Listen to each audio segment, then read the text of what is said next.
Lecture number 16 में हमने discuss करना है कुछ डेफिनेशन डिस्कस करने हैं, वो देखते जाइए।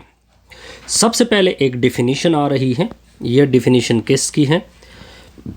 ये डेफिनेशन है equality of two complex number. आपने दो कॉम्प्लेक्स नंबर लेने हैं, एक आपका Z1 हो गया और दूसरा आपका कॉम्प्लेक्स नंबर Z2 है। ये दोनों आपस में इक्वल है अगर इसका A इसके C के साथ इक्वल आ जाए। आप देख सकते हैं इसको, और इसका B इक्वल आ जाए इसके D के साथ। या इसको इन अदर वर्ड किस तरह कह सकते हैं कि फर्स्ट कॉम्प्लेक्स नंबर का रियल पार्ट दूसरी कॉम्प्लेक्स नंबर के रियल पार्ट के साथ इक्वल हो जाए। इसी तरह सेकंड कॉम्प्लेक्स नंबर का imaginary part second complex number के इमेजिनरी पार्ट के साथ क्या हो जाए? इक्वल हो जाए। ठीक हो गया।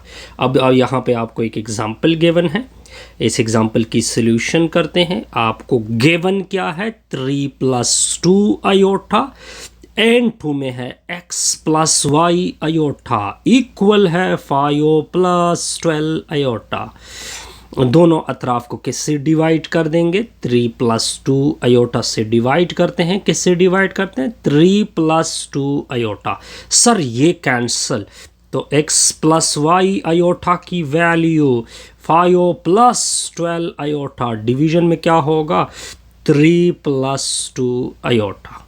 ओके, अब डिनोमिनेटर उठा लिया जी। इसका कंजुगेट ले लो। सर कंजुगेट लिया, ये कंजुगेट मल्टीप्लाइड भी कर दे और डिवाइड भी कर दे। क्या कहा मैंने कि ये जो आपका कंजुगेट है ये आपने मल्टीप्लाइड भी करना है और इसके साथ डिवीजन भी करनी है। 3 - 2 आयोटा मैंने मल्टीप्लाइड किया, इसी से मैंने डिवीजन भी करनी है। डिनोमिनेटर में फार्मूला यूज होगा a + b × a - b किसकी इक्वल है? a² - b²।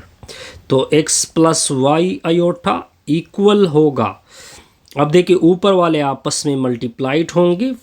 5 + 12 iota 3 - 2 iota, division में क्या होगा?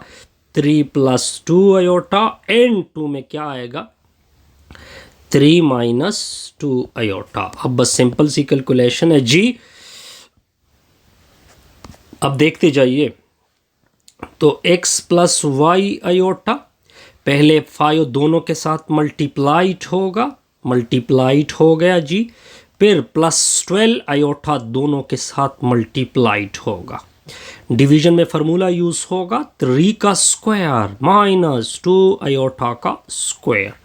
तो x + y आयोटा इक्वल है, ये आएगा 15 - 10 आयोटा + 36 - 24 आयोटा का स्क्वायर।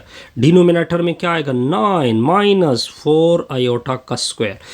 आयोटा स्क्वायर की वैल्यू प्लग कर दोगे तो x + y iota equal to 15, ये इसके साथ ये 12 आयोटा है, सॉरी ये 36। ये इन दोनों की रिजल्ट से कितना आएगा? इससे रिजल्ट आएगा 36 आयोटा। ये आयोटा स्क्वायर है, इसकी वैल्यू मैंने प्लग की तो +24 होगा। नीचे आयोटा स्क्वायर की वैल्यू मैंने प्लग की तो +4 होगा। अच्छा जी, यहाँ तक तो बहुत ही सिंपल सा रिजल्ट है। तो x + y iota 15 + 24 39 + 36 iota, division में कितना है? सॉरी ये 26 आता है, सॉरी तो ये 13 आएगा। अब डिवीजन तो दोनों का होता है, तो डिवीजन 39 की नीचे 13 होगा, 36 की नीचे 13 होगा। अच्छा जी, इस कैलकुलेशन को सिंप्लीफिकेशन दे दे तो इससे 3 आएगा और 3 13 दूने, तो ये 26 है। 13 दूने 26। पहली वैल्यू x की होती हैं, x की वैल्यू 3 आ गई। दूसरी वैल्यू y की होती हैं तो y की वैल्यू 2 आ गई। बहुत ही सिंपल सा रिजल्ट था। देखिए कुछ लोगों ने इसको वो कंपैरिजन वगैरह से किया है, बहरहाल ये बड़ा आसान सा रिजल्ट है। तो देखिए जो सिंपल था उसी तरीके से मैंने अब देखिए, अब हमने डिस्कस करना है square root of a complex number. Square root of a complex number क्या है? देखिए आपने एक कॉम्प्लेक्स नंबर लिया, मान लो कि मैंने z लिया, इसका जो स्क्वायर रूट होता है, मान लो इसका स्क्वायर रूट ले ले, वो एक अनदर कॉम्प्लेक्स नंबर होता है, मान लो कि इसका अनदर कॉम्प्लेक्स नंबर क्या आ गया w। ये तब ही w इसका स्क्वायर रूट तब आएगा अगर मैं इस, अब डिफिनीशन कर रहा हूँ, अगर मैं w का स्क्वायर ले लूँ, ये आपको z दे दे, तब ये स्क्वायर रूट बनेगा। दोबारा रिपीट कर रहा हूँ, कॉम्प्लेक्स नंबर z का मैंने स्क्वायर रूट लिया, इससे मैंने क्या निकाला कि इसका स्क्वायर रूट w है। ये w इसका स्क्वायर रूट तब हो सकता है, ये कंडीशन अगर पूरी हो जाए कि w का जो स्क्वायर होगा अगर वो हमें क्या दे दे, z दे दे, तब वो एक दूसरे के क्या बनते हैं, स्क्वायर रूट बनते हैं। अब प्रॉपर मैं एक डिफिनीशन से स्क्वायर रूट निकाल लेता हूँ कि किसी कॉम्प्लेक्स नंबर का स्क्वायर रूट किस तरह होता है। प्रॉपर मैं अभी एक फार्मूला डिराइव कर रहा हूँ, formula for square root. Okay,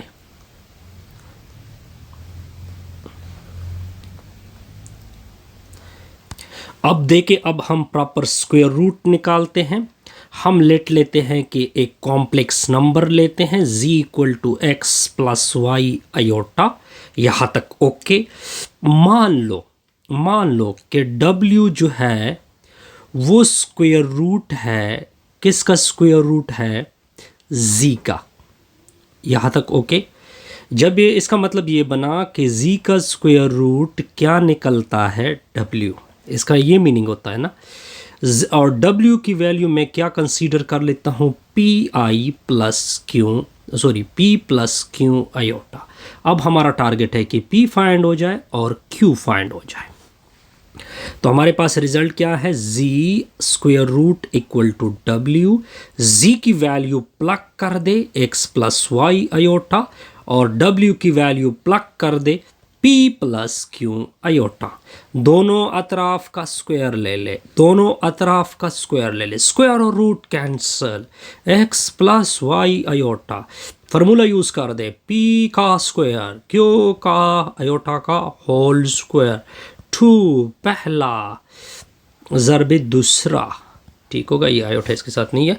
तो x plus y iota equal to p square q square iota square plus 2pq iota. हमारे जहन में p और q टारगेट चल रहे हैं कि p फाइंड हो जाए और q फाइंड हो जाए। ठीक हो गया जी। अब नेक्स्ट की तरफ देखते हैं, x plus y iota equal to p का स्क्वायर, आयोटा स्क्वायर की वैल्यू -1, तो ये minus q square plus 2pq iota. यहाँ तक ओके। अब रियल के साथ कंपैरिजन होगी, x की वैल्यू आ जाएगी p square minus q square, और ये वैल्यू y की हो जाएगी, y की वैल्यू हो जाएगी 2pq। यहाँ तक ओके। अब देखें, एज वी नो दैट, यहाँ पे मैं एक रिजल्ट यूज़ करूँगा एज वी नो दैट की फॉर्म में। वो क्या है, p स्क्वायर प्लस q का होल स्क्वायर। इसको मैं लिख सकता हूँ p square minus q square ऊपर का whole square plus 4p square q square, क्योंकि इसको ओपन करोगे, ठीक है, और एड और सब्ट्रैक्ट करोगे तो बिल्कुल एग्जैक्टली इसकी इक्वल आएगा। इस साइड को कुछ ना कहो, p square plus q square ऊपर का होल स्क्वायर। ये देखिए p square minus q square, ये किसकी इक्वल है, x की इक्वल है, तो x का स्क्वायर हो जाएगा। इसको कुछ इस तरह से लिखते हैं 2pq का होल स्क्वायर, तो p square plus q square का whole square equal to x square. ये देखिए 2pq, ये किसकी इक्वल है, y की इक्वल है, तो इसका रिजल्ट आ जाएगा x square plus y square. अच्छा जी, अब देखते जाइए आगे आगे आगे देखते जाइए। दोनों अतराफ का स्क्वायर रूट ले ले, दोनों अतराफ का स्क्वायर रूट ले ले, तो p square plus q square, ठीक हो गया, ये रिजल्ट आएगा x स्क्वायर प्लस y का square, x square plus y square root आ जाएगा। ठीक हो गया, आई थिंक सो, बिल्कुल। बिल्कुल इसका क्या आ जाएगा, स्क्वायर रूट आ जाएगा। एक और रिजल्ट आपने फाइंड किया, P square minus q square, वो किसकी इक्वल था, एक्स के। This is called equation number 1, this is called equation number 2। इन दोनों को ऐड कर दो, यानी 1 प्लस के साथ 2 कर दो, तो ये दोनों तो कैंसिल होंगे, क्यू स्क्वायर तो 2p स्क्वायर आएगा, x square plus y square under the root. ठीक हो गया। अब 2 से डिवाइड कर दो, 2 से डिवाइड किया, 2 कैंसल, तो पी स्क्वायर का रिजल्ट इक्वल आ गया x square plus y square under the root plus x के नीचे 2। अब दोनों अतराफ का स्क्वायर रूट ले लो। ठीक हो गया। स्क्वायर और रूट कैंसल, तो पी की वैल्यू तो हमने निकाल दी, x square plus y square under the root plus x के नीचे 2 होल का स्क्वायर रूट। अच्छा, ये किसकी वैल्यू निकाल दी मैंने, p की वैल्यू मैंने निकाल दी, यानी p की वैल्यू ये आ गई plus minus x square plus y square under the root whole square root plus x के नीचे 2। अब ये दो कि ये इसको क्या कर ले, सर्कल कर दे। अब q की निकालनी है। अब दोबारा रिजल्ट लिखते हैं, P square minus P square plus Q square का होल स्क्वायर जो रिजल्ट आया था, अगर आपको याद हो, उसका रिजल्ट आया था x square plus y square under the root. दूसरा result p square minus q square का रिजल्ट आया था, एक्स आया था। This is called equation number 1, this is called equation number 2। इन दोनों को अब सब्ट्रैक्ट कर दो, यानी 1 से 2 निकाल दो, तो पी स्क्वायर कैंसल, तो 2q square equal to x square plus y square under the root minus x. अब 2 से डिवीजन कर ले, तो x square plus y square under the root minus x के नीचे 2। अब दोनों अतराफ का स्क्वायर रूट ले ले। अब आपके रिजल्ट आपके सामने आ जाएगा। ठीक हो गया। तो क्यू स्क्वायर रूट कैंसिल, तो x equal to x square plus y square under the root minus x whole under the root divided by 2, यहाँ पे प्लस माइनस, तो हमारा स्क्वायर रूट निकल आया। हमारा स्क्वायर रूट w था, p प्लस क्यू आई। तो p की वैल्यू प्लग करोगे शाबाश, x square plus y square under the root plus x, नीचे क्या था 2 होल का स्क्वायर रूट, साथ में प्लस माइनस इसके साथ भी, x square plus y square under the root minus x के नीचे 2 होल का स्क्वायर रूट आयोटा। ये आपका क्या स्क्वायर रूट निकल आया। नेक्स्ट इसके ऊपर एक टॉपिक आएगा, यानी कुछ पॉइंट्स आएंगे, उसको नेक्स्ट वीडियो में क्लियर करते हैं। इससे हमारी ये वीडियो कंप्लीट।